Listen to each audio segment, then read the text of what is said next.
Fascism. We hear this word a lot lately, but just what is it? The word comes from the Latin word for this, a fascis. The idea? Well, you can break one stick easily, but when you bundle them together, they become very strong. And when a dictator convinces an entire nation to march together in lockstep, they feel strong too. And in fascism, an axe symbolizes that it's unity with discipline, brutal if necessary. I'm Rick Steves, and in this special program, we'll learn from the hard lessons of fascism in 20th century Europe. Thanks for joining us.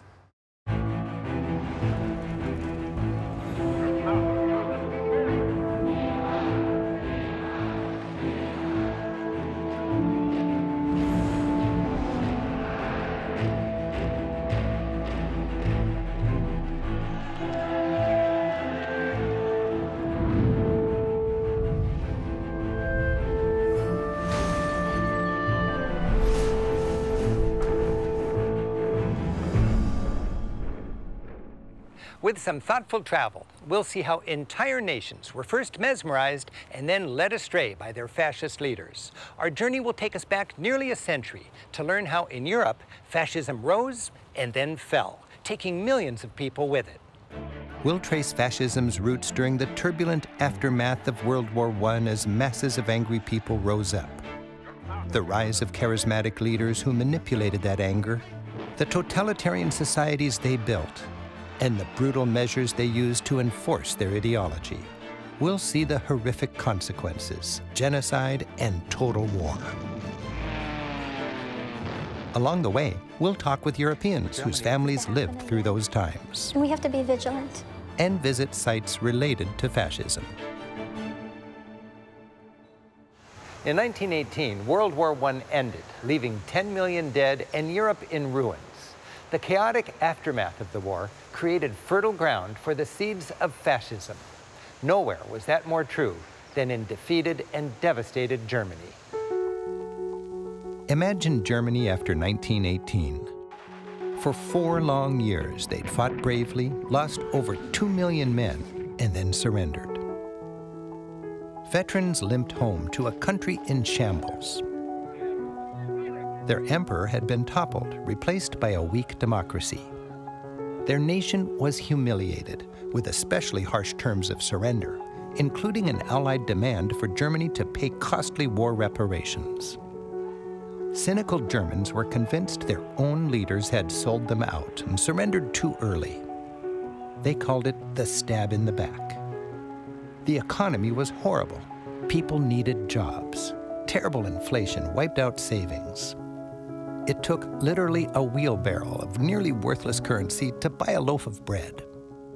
Germans had no faith in their government to get society back on track.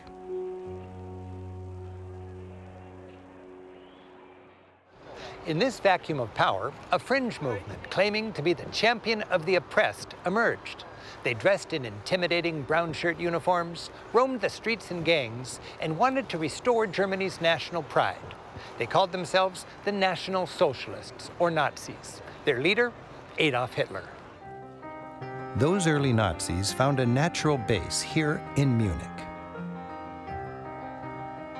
While a pleasant and idyllic city today, this capital of Bavaria was known for its conservative and nationalistic passions.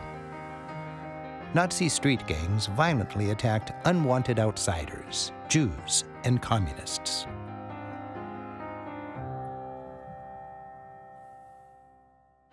In 1923, in a beer hall like this, the original Nazi leadership gathered their followers. They were impatient and eager to take power.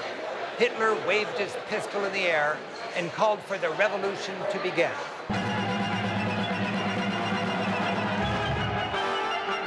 Hitler led the ragtag revolutionaries in the beer hall into the streets of Munich, planning to overthrow the government. But that attempted revolt, called the Beer Hall Putsch, failed. After a bloody confrontation, the police crushed it here at Odeonsplatz. Hitler was arrested and sent to jail, and it seemed that Germany's fascist movement was finished before it got off the ground. Unable to overthrow the government by force, Hitler resolved to take it by political means. While in prison, he wrote Mein Kampf, or My Struggle, which preaches his message of uniting all ethnic Germans and giving them more space to live. The book remains potent to this day, particularly for Germans like Andreas Clemens. Could Germans just buy this? Until recently, it was illegal to buy or sell it in Germany. So if I was to read Mein Kampf, what's the writing like? Well, you can see that Hitler had problems with grammar. Part of it is gibberish. It's very hard to get through. The book is one of the most published books in history, and every German household had that book. And they probably tried to read it, but they gave up 10, 20 pages in. And this, I would imagine, lays out the main points of the fascist future. What are those points? He's saying that democracy doesn't work, that it's a flawed system that can be manipulated by outside forces for their own gain. He's blaming communists for it. Ultimately, at the end of everything, is the Jewish world conspiracy. So Jews are behind everything that is wrong with the world. That he has a solution for that, and the solution is fascism or National Socialism. And that he can make Germany strong, he can unite the country, he can unite the master race, and get us back to our rightful status. Hitler may have been locked up in prison, but he was tapping into ideas that had already been percolating in places around Europe. One of those was the country where the fascist ideology would first come to power, Italy. In the center of Rome, capital of Italy, stands the Victor Emmanuel Monument. With its altar of the fatherland, it was designed to celebrate the greatness of Italy. And facing this monument, on Piazza Venezia, nationalists would gather to honor their nation. In the 1920s and 30s, tens of thousands of Italians would fill this square to hear rousing speeches delivered from that balcony. The speaker proclaimed the greatness of Italy and promised them a glorious future. And the people followed. Once a rabble-rousing journalist, this charismatic speaker became their leader, Il Duce. The man was Benito Mussolini. Mussolini's rise, like that of Hitler, had its roots in World War I. 1918 is the end of World War I. There was a lot of discontent in Italy after World War I. The country was in a pure chaos. Very high unemployment, a lot of strikes, and was almost in the verge of a communist revolt. There was great disappointment. Even the fact that Italy was on the winning side, it felt that it did not get enough out of the peace treaties. They talked about the mutilated victory that is the equivalent of a German stab in the back. And so there's that, and all these veterans coming back, having fought in the trenches for what? All of the soldiers coming back from the battlefields were not really welcome back. So there were a lot of street fights. And basically, the soldiers came together in this party called Fasci di Combattimento. And they had a leader, which was Benito Mussolini. Mussolini capitalized on a deep-seated frustration among Italians. Italy was still a young nation, having only united in 1871. The surge of nationalism that came with unification left Italians hungry for greatness, but feeling disappointed. Its parliamentary democracy was weak and ineffectual, and the economy was terrible.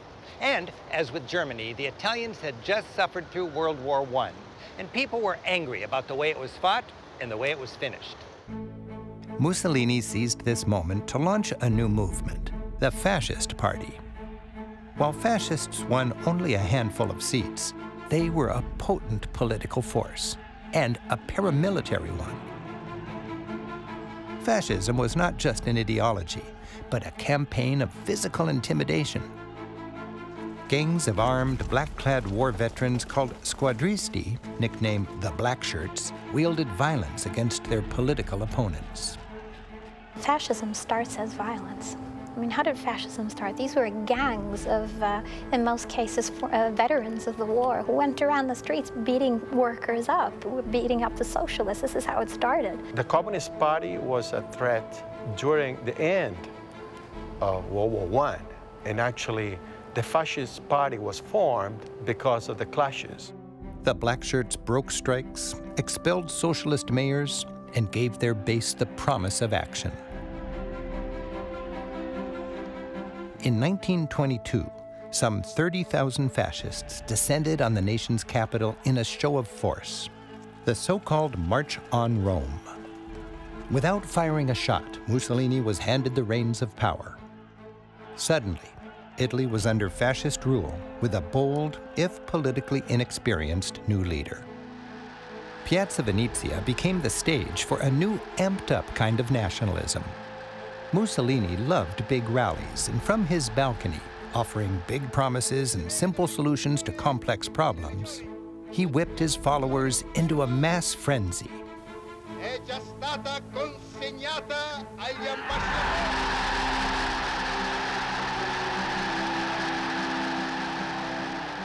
They interrupted his speeches with chants of Duce, Duce, Duce, leader.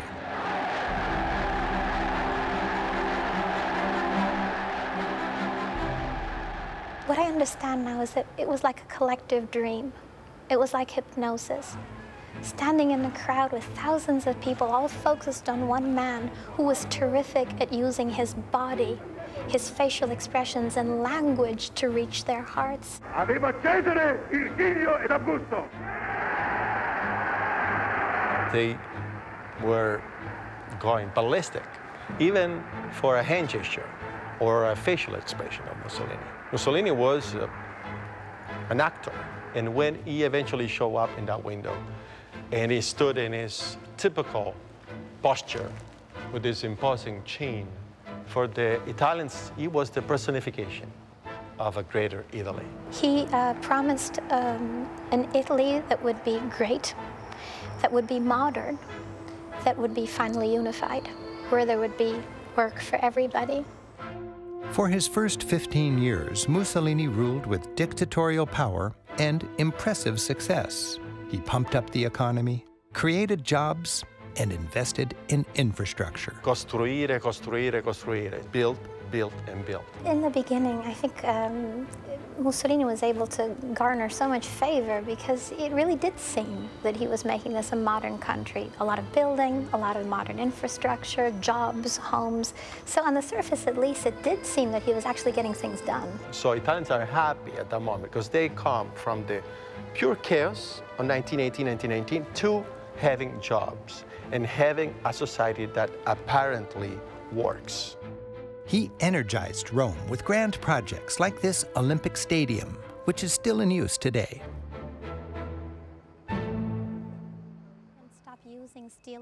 Francesca grew up hearing stories of Mussolini. She shares some local insight. This is an impressive stadium. Mussolini built the stadium to promote Rome for the Olympic Games, but also to promote sports and physical prowess as key elements of fascist ideology. These statues represent athletes, but they also represent new fascist man, a man who is physically strong, proud, disciplined, but who is also willing to support the fascist dogma, believe, obey, fight. Believe, obey, fight. So these mosaics are inspired by ancient Rome, and they proclaim the greatness of the leader and the achievements of the fascist regime. Military events, Roman salutes. Oh, yeah. And for emphasis, things are repeated. Duce, duce, duce, duce. Look at that, 10 duces. In fascism, belligerence is celebrated. Look at this. Molti nemici, molto onore. Many enemies, much honor. Mussolini's ego is immense. In fact, one of the motto was Mussolini ha sempre ragione. Mussolini is always right. He certainly had a vision of himself as a man of genius with a capital G, a man who had a superior vision of society and the world. He truly believed he was a new Roman emperor. He wanted to somehow recreate this new Roman Empire. And he couldn't stand that Italy was not important anymore in Europe. Mussolini championed the revival of the glory of ancient Rome. He created this grand boulevard of the Imperial Forum for stately and military processions between the Colosseum and his office in Piazza Venezia. He lined it with imposing statues of emperors. Absolute rulers enjoy each other's company. Mussolini built a futuristic city at the edge of Rome called EUR. This planned city is the architectural embodiment of fascism.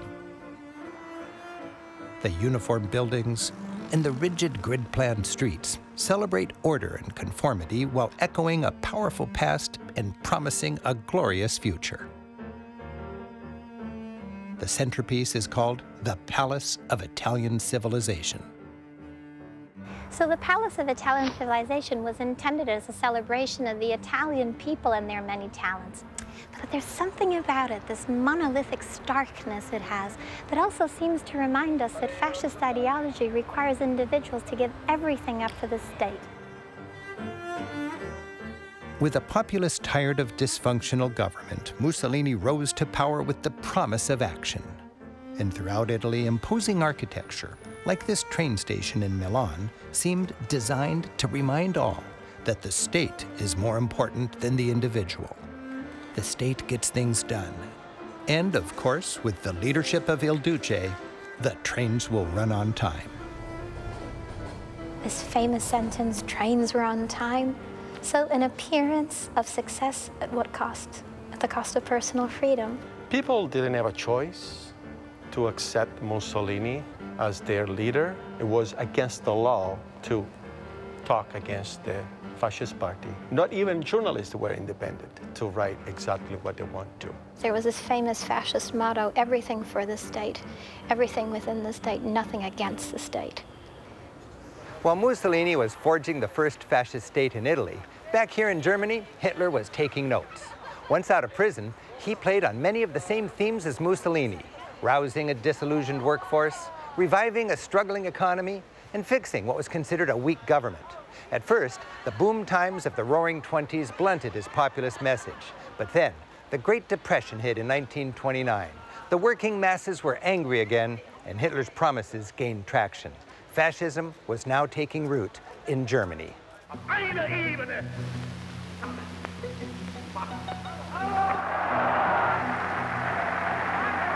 So Hitler promised jobs, jobs, jobs to everybody. And of course, people needed jobs. That was exactly what they wanted to hear. Hitler promised the people everything they wanted. He promised them a bright future. He promised them work. He promised them Lebensraum, living space. Hitler was a powerful, mesmerizing speaker. People were taken by Hitler's speech not so much by the beauty of his arguments, but by his sheer fanaticism, by his anger, by his rage, and his repetitive rhetoric. And people, eyewitness accounts, describe it as a barbaric, primitive effect. What he was telling people was a disaster, but the performance he delivered was a big artistic show. He repeated a lie endlessly, and he didn't make it a small lie, he made it a big lie, and he kept hammering it into their heads. He also dumbed it down as much as possible. His simplistic promises were made to order for his political base. More prosperity and expanded borders for more room in which to live, or Lebensraum. Fascism is perceived as a strong movement with simple answers for complicated problems. Giving simple answers and simple solutions, that's exactly what people wanted to hear, because that gives them the hope that it will change soon, not in 10 years, but now. He blamed Germany's problems on scapegoats like Jews and communists. Fears that the communist revolution in Russia would spread to Germany. People were singing Deutschland, Deutschland über alles. Germany, Germany above all the world. And they trusted Hitler to take them there. In 1932, the Nazi Party won only about a third of the seats in parliament. But Hitler managed to take power. He put together a ruling coalition, partnering with conventional conservative politicians who figured they could control him. After struggling to find an alternative, German President von Hindenburg reluctantly appointed Hitler chancellor in January 1933. It was the only way he could form a government with a parliamentary majority. Suddenly, Adolf Hitler was heading a new German government. Then, just a few weeks into Hitler's rule, under mysterious circumstances, there was a fire in Germany's parliament building, or Reichstag.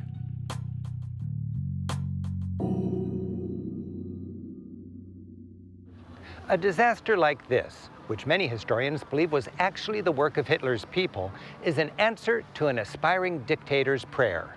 With this national security emergency, Hitler now had his excuse to crush the communists, silence moderates, and create laws giving him sweeping new powers. Suddenly, in Germany, there was no middle ground. You were either with Hitler or against him. Hitler followed a playbook that has inspired autocrats left and right ever since. Hitler proceeded to consolidate his power in the most ruthless ways. He locked up the few courageous politicians who voted against him and established his total control of the German government. This poignant memorial remembers those who tried to resist Hitler's power grab. The German equivalent of congressmen and senators, they were quickly silenced. You can see the dates they were arrested, sent to concentration camps, and executed. I think the rise of Hitler was done with a mix of two things. One is fascination and the other is terror. So basically, give people something that they can believe in by false promises. The other thing is whoever does not fit in will get beaten up or put in prison or killed. A lot of the Third Reich was actually based on violence, or at least the implied threat of violence. There was a private army Hitler had. He had terror on the streets. He had a big protection of his political movement. And of course, people knew about concentration camps in Germany for political enemies, and they were supposed to know, so they would keep their mouths shut. Hitler had hijacked Germany's democracy. He was given extraordinary powers to temporarily suspend democratic procedures in order to get things done. A dictator now in charge of a mighty industrial nation, Hitler and his team began to lay out his plan for Germany and the world. Inheriting a German economy suffering from the Great Depression, including an unemployment rate of nearly 30%, Hitler quickly turned to improving the economy. He accelerated the previous government's policy of large public works and infrastructure projects financed with deficit spending. As a result, employment increased dramatically from 1933 to 1936. The Autobahn is probably the best-known example, the highway construction program of Adolf Hitler that gave a lot of jobs to people. The Autobahn was actually invented before the Nazis, 1 or 2 years before that, but the Nazis accelerated the construction of the Autobahn to bring Germany to a more modern age. We didn't have the money. It was all financed on credits on a future war. Of course, these Autobahn were empty because until the war started, hardly anybody could afford the cars.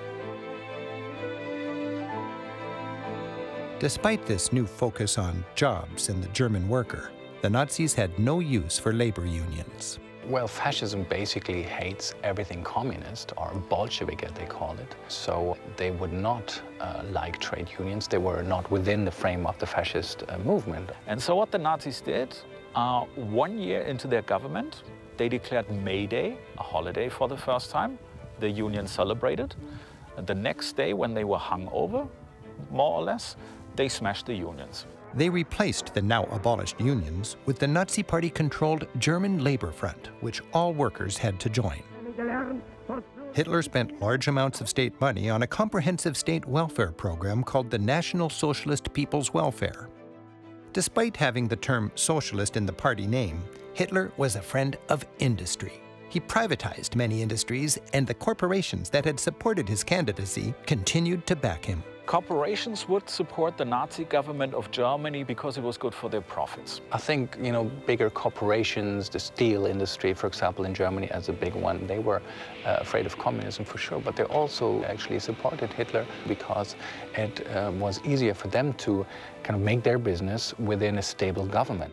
One German industry that boomed was the auto industry, and one of the world's most famous cars was born during the Nazi era. The VW was the idea that it's an affordable car for everybody that then would fill these Autobahnen. With all this economic activity and employment, Hitler re-energized Germany.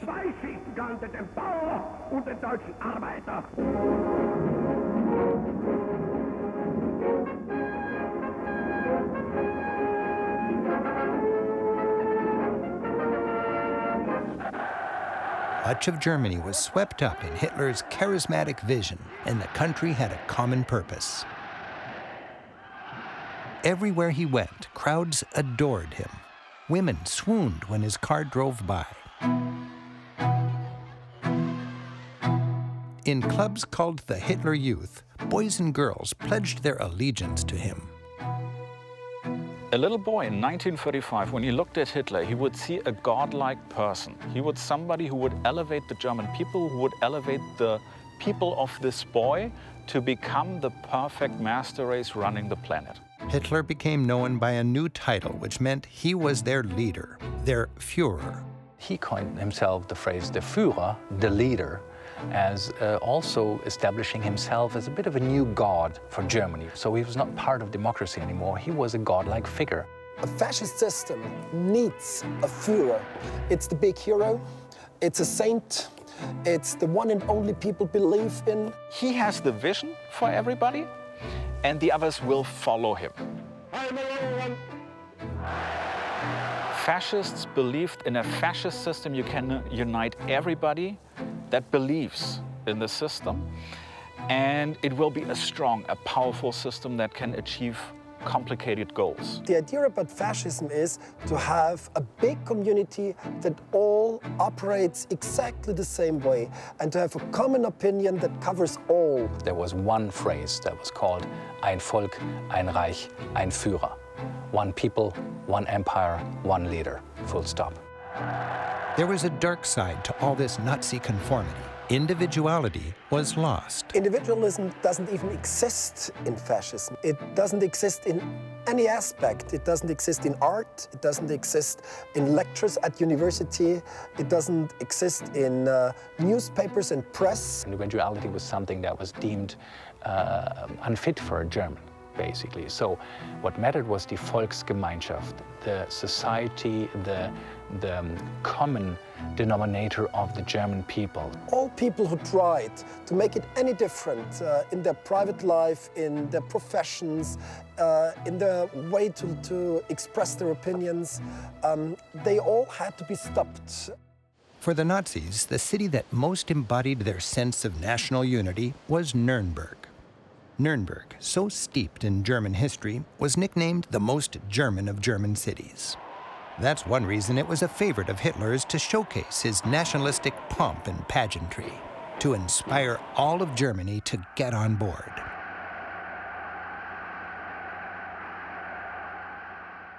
There were three German Reichs, or empires. The first was medieval. It was called the Holy Roman Empire. In fact, the emperor's castle still towers above Nuremberg.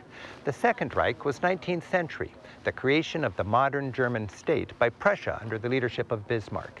And it was here in Nuremberg that Hitler declared the Third Reich, a powerful German empire to last 1,000 years. When Hitler took power, he made Nuremberg's Zeppelin Field the site of his enormous Nazi Party rallies. Today, the stark remains of this massive gathering place are thought-provoking. German tour guide Thomas Schmechtig is joining me for some insight. For several years, increasingly elaborate celebrations of Nazi culture, ideology, and power took place right here. Fascist dictators understood the propaganda power of big rallies, where they can manufacture the adoration of their people, bask in it, and then broadcast it to the rest of the population. As Hitler said, turning the little man into part of a great dragon. Imagine Hitler stepping out of that door, overlooking the masses, 200,000 people being lined up. He used propaganda to create a new community. In fact, we even have a word for it. It's called Volksgemeinschaft. Inspirational images from Leni Riefenstahl's propaganda movie Triumph of the Will were filmed at the 1934 Nuremberg rallies and then shown in theaters and schoolrooms throughout the country. The goal? To bring a visual celebration of the power of the Nazi state to all 70 million Germans. Nuremberg shows the enormous power of fascism's secret weapon, propaganda. The media in Nazi Germany were controlled by the government, by the Ministry for Propaganda and Enlightenment in Berlin, headed by Joseph Goebbels, So everything that was distributed to the people through the media was controlled from Berlin. Goebbels used every means available to him. Along with the new and powerful media of movies, he used traditional formats, such as newspapers, posters, and even postcards. And perhaps the most far-reaching was the new medium of radio.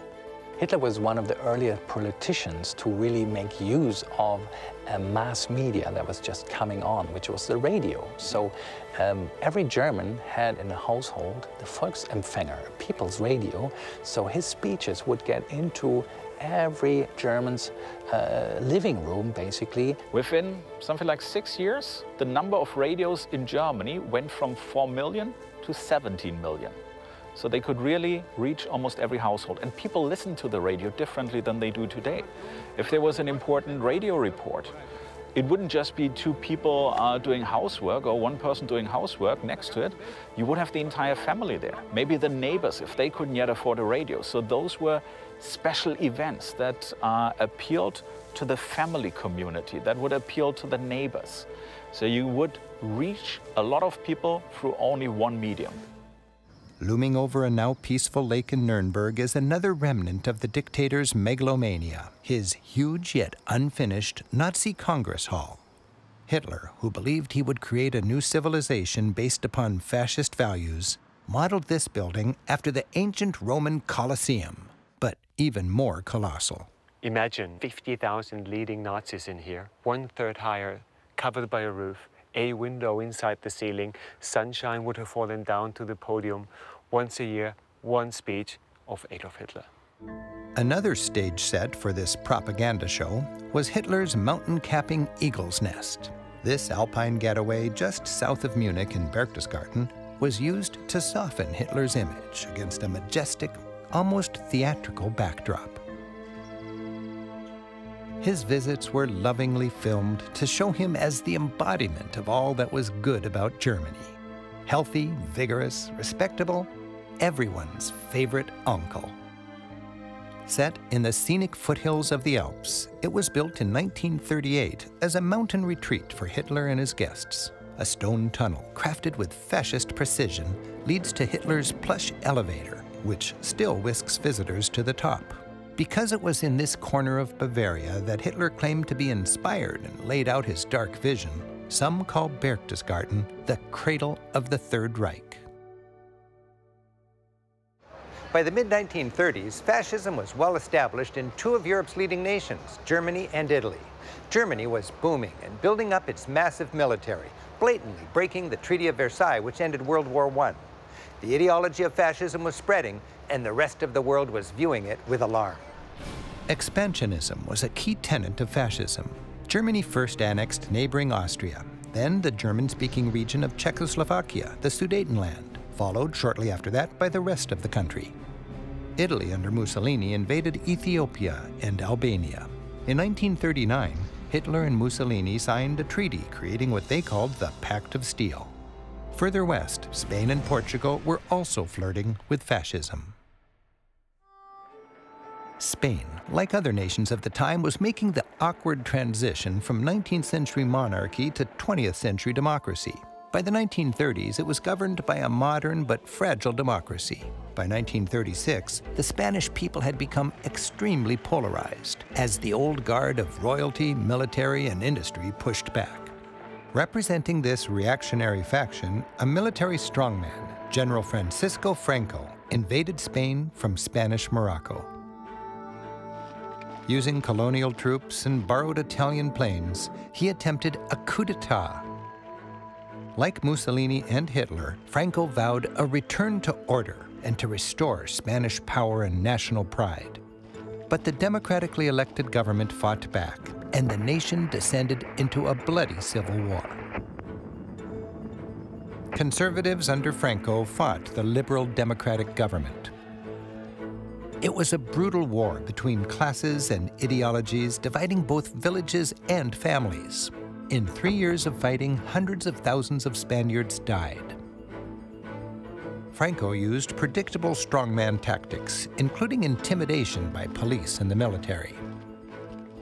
Hitler and Mussolini, who mistakenly believed Franco would join their fascist alliance, threw gas on the fire. One of the most tragic episodes of this tragic war was in Guernica, a workaday town in the Basque region of northern Spain. It was here that the world first witnessed the terrible power of the fascist state, a prelude to World War II. Guernica was the capital of an independent-minded Basque community that stood up to Franco. To break their spirit, Franco enlisted the help of Germany's Air Force, and the defiant town was decimated in the world's first saturation aerial bombardment.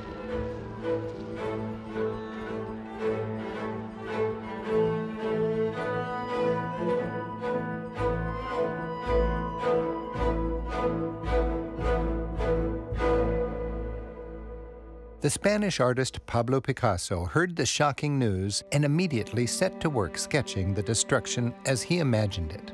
In a matter of weeks, he wove these bomb-shattered shards into a large mural called Guernica. In Picasso's masterpiece, a woman looks to the sky. Horses scream. A soldier falls, body shattered, sword broken. A wounded woman flees a burning house. A bull, symbol of Spain, ponders it all, watching over a mother and her dead baby. A modern Pietà. Picasso's painting put a human face on the horror of war and threw a stark light on the brutality of Franco and Hitler. To this day, Guernica remains the iconic depiction of fascist crimes against humanity.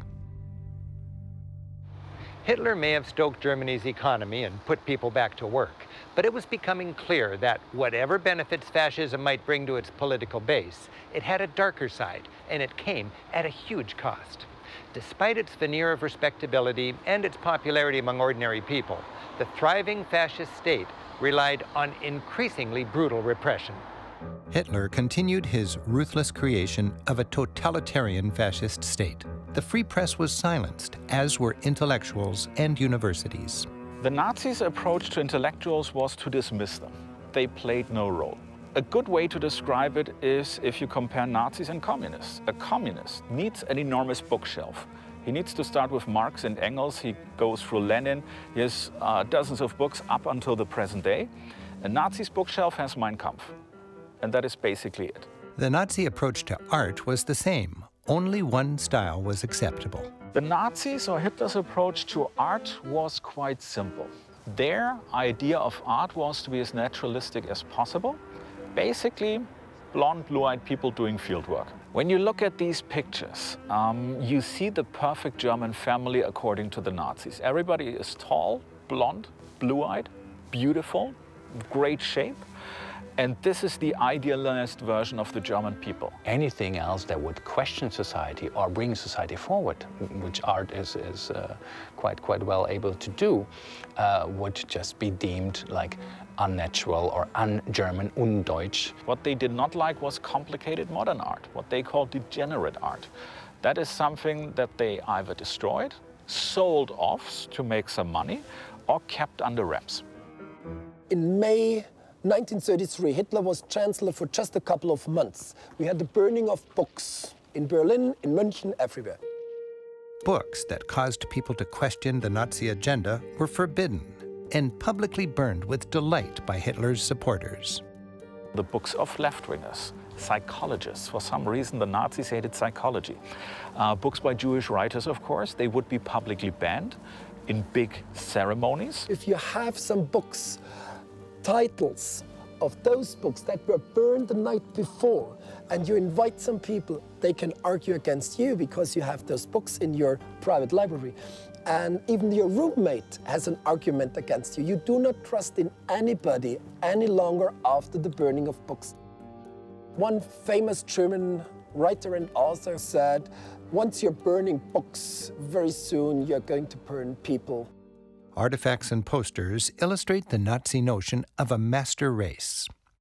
Anyone who didn't fit into their model could be viewed as an enemy of the state and sent to concentration camps. The Nazis required those they imprisoned to wear badges that identified their status: political traitor, lawbreaker, foreigner, homosexual, and a catch-all, asocial, anyone who would not conform. A special badge, the Yellow Star of David, went to Hitler's lowest of the low, the Jews. The Nazis believed that the German people were the master race, the toughest, the strongest, the bravest, the smartest. They said we should be running the planet, we just can't do it because this conspiracy, the Jewish world conspiracy, is in the way. And without them, if we deal with that conspiracy, then we will achieve our rightful status again. The Nazis started putting their anti-Semitic ideas into action as early as April of 1933, when they organized a boycott of Jewish businesses. He specifically blamed one group, the Jewish people, for ruining things for everybody else. For him, it was clear his scapegoat was the Jews. They were the source of all evil in Germany and in the world, and he wanted to kind of get rid of that evil, and that's what he worked for. Then, in November of 1938, the Nazis led a pogrom against Jews throughout Germany. During Kristallnacht, or the Night of the Broken Glass, as it was called, Jewish homes, hospitals, and schools were ransacked. 7,000 Jewish businesses were damaged or destroyed, and over 1,000 synagogues were burned. And 30,000 Jews were arrested and put in concentration camps. This was a turning point from earlier economic, political, and social persecution to physical beatings, incarceration, and even murder. It was the beginning of Hitler's final solution. Today, Berlin's Topography of Terror exhibit stands on the rubble of what was once the most feared address in Berlin, the headquarters of the Gestapo secret police and the elite SS force. It was from here that government employees managed the Nazi state and dispassionately coordinated its most ruthless activities. The efficient and heartless bureaucracy behind Hitler's crimes gave rise to the expression, the banality of evil. Fascism continued to spread, and its militarism threatened peace in Europe. While the whole world had gotten a preview of the horrors of modern warfare in Spain, that was just the beginning. In 1939, Germany invaded Poland, and World War II began. The military might of Germany seemed unstoppable. Employing their fast, lightning war technique called blitzkrieg, Hitler's mighty tanks and high-tech air force, the Luftwaffe, swept across Europe.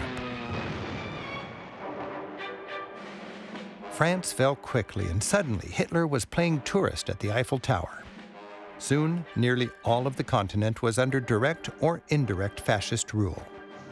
With their final victory seemingly inevitable, the Nazis tightened the screws within their own society. The evils of fascism were incremental. As its small evils became big evils, German society managed to be oblivious to its own atrocities. At first, concentration camps contained people who didn't conform. Then, they became forced labor camps. Eventually, the Nazis built death camps, which were located outside of Germany and therefore farther from public view.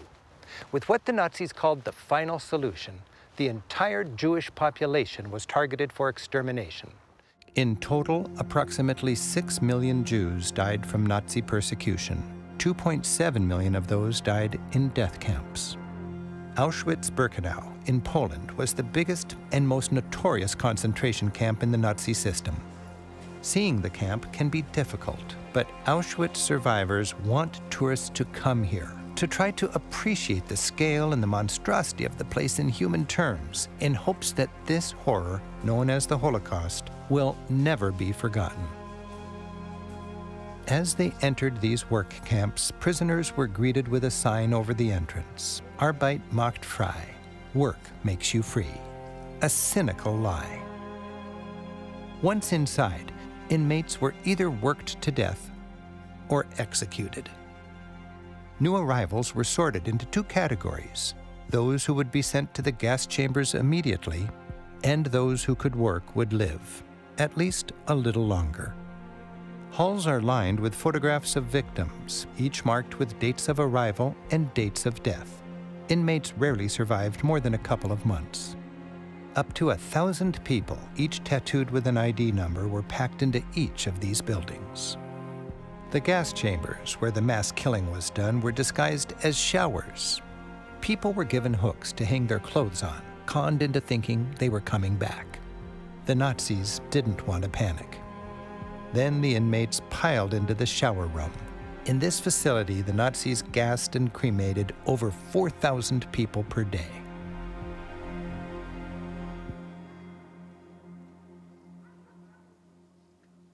To finally defeat fascism, the alliance of Hitler and Mussolini, it took a massive and heroic Allied effort, led by Britain, America, and the Soviet Union. Germany had seemed invincible. But after his ill-fated decision to invade the Soviet Union, Hitler was on his heels and the tide was beginning to turn. From the frozen Eastern Front, the Soviet Red Army began closing in on Germany. From Britain, Allied planes bombed German cities. American troops swept up from the south through Italy.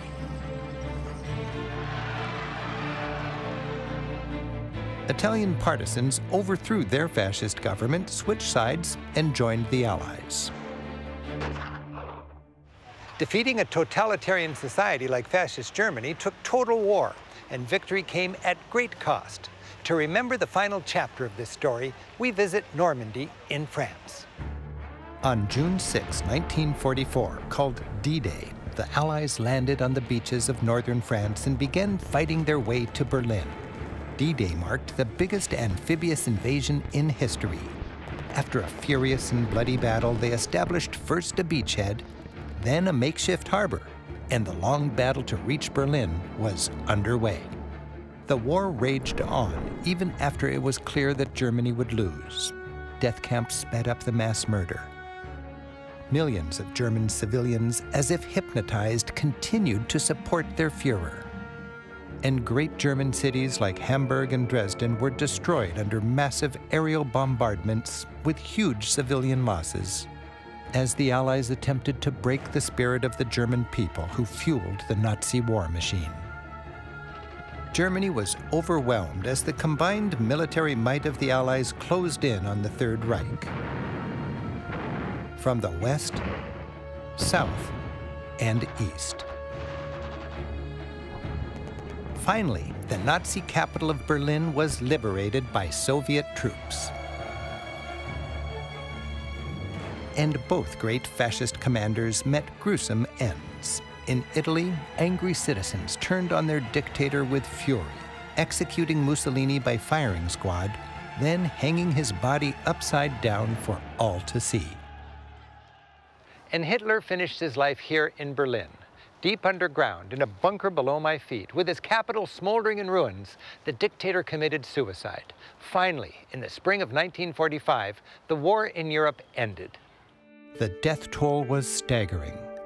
In addition to 6 million Jews, the Nazis killed hundreds of thousands of so-called undesirables. Over 1 million political and religious prisoners, and nearly 9 million Soviet and Polish citizens. With fascism defeated, many of its leaders and supporters had to account for their deeds. In Italy, there were violent reprisals against former fascists, but few formal trials. In Germany, Nazi criminals had to face trial. The most famous were the Nurnberg trials, where 22 major Nazi criminals had to face justice from the Allied powers. Europe's experiment with fascism left the continent devastated, with entire societies needing to be rebuilt. Germany had to be reconstructed inside and out. Italy was left bloodied and weak. While Spain stayed out of the war and its dictator Franco would remain in power for the next decades, it also paid dearly, left isolated from the world community and behind the times. The sweeping impact of fascism can be felt to this day in the many memorials across Europe, that remind us of those horrific years. It's felt in the German concentration camp memorials. They make us pause and attempt to comprehend the unthinkable numbers. The Anne Frank House in Amsterdam humanizes the horror of the Holocaust through the story of just one of its 6 million victims. At the D-Day memorials in northern France, we try to appreciate the sacrifice it took to defeat the hateful ideology and reestablish freedom. In Spain, near Madrid, a towering granite cross marks the Valley of the Fallen. Originally famous as the site of Francisco Franco's tomb, today it's considered a memorial to all the victims of Spain's devastating civil war. In Berlin, the Memorial to the Murdered Jews of Europe is a touching and evocative field of gravestone-like pillars. It's designed to cause people to think and to ponder this horrible chapter in human history. A common refrain at many of these memorials is never again. But even today, in well-established democracies throughout the West, societies are facing many of the same emotions, frustrations, and inequities that a century ago opened the door to fascism in Europe.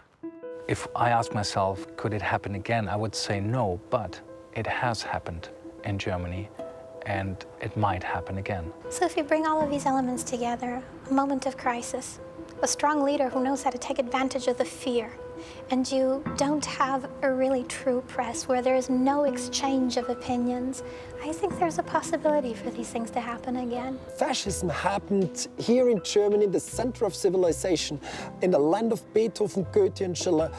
And if it could have happened here, it can happen anywhere in the world. Today, Germany deals responsibly with the legacy of pain it brought Europe. Germany knows the importance of a well-informed electorate. Every school child learns of the Holocaust with a visit to a concentration camp.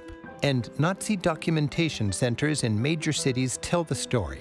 It's all part of an educational program to teach how fascism took hold here and how it led to some of the worst horrors in history.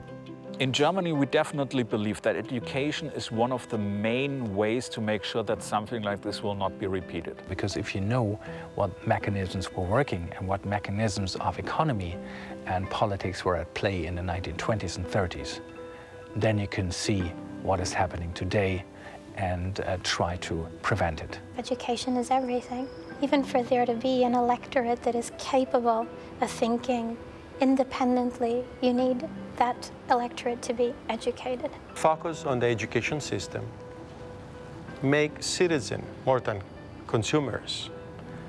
And very importantly, having media that are not biased, independent information. But perhaps most important is the preservation of government by the Constitution and the rule of law, and not by the dictates of a charismatic, all-powerful leader. When there's great fear of the future, where what people have feels threatened and they're afraid to lose it, then it's easy for populism to come into play, and it's easy for leaders who present themselves as interpreters of that to take hold. One of the things that you can do to make sure that something like this will not happen here or in other countries is not trust people that promise you very easy answers for very complicated problems. It never works. Democracy is fragile, and it should not be taken for granted. So to defend it, I think, is important. I think we can learn not to follow leaders into the abyss and to maintain critical, independent thinking. As we've seen through the story of fascism in Europe, charismatic leaders rose to power through the democratic process and then seized extra-constitutional power by unlawful means. When citizens allowed leaders to do this, individual freedoms and rights soon fell by the wayside, and democracy was lost. While democracy was restored to Western Europe, it easily could have been lost forever, and the cost was millions of lives. As history continues to unfold around us today, it's important to remember that freedom and democracy are not guaranteed. We are all participants, and we are all responsible. The story of fascism in Europe has taught us that strong and charismatic leaders can capitalize on fear to lead a society astray. Democracy is fragile. It requires a vigilant and engaged populace. And if you take freedom for granted, you can lose it. Thanks for joining us. I'm Rick Steves. Until next time, travel thoughtfully.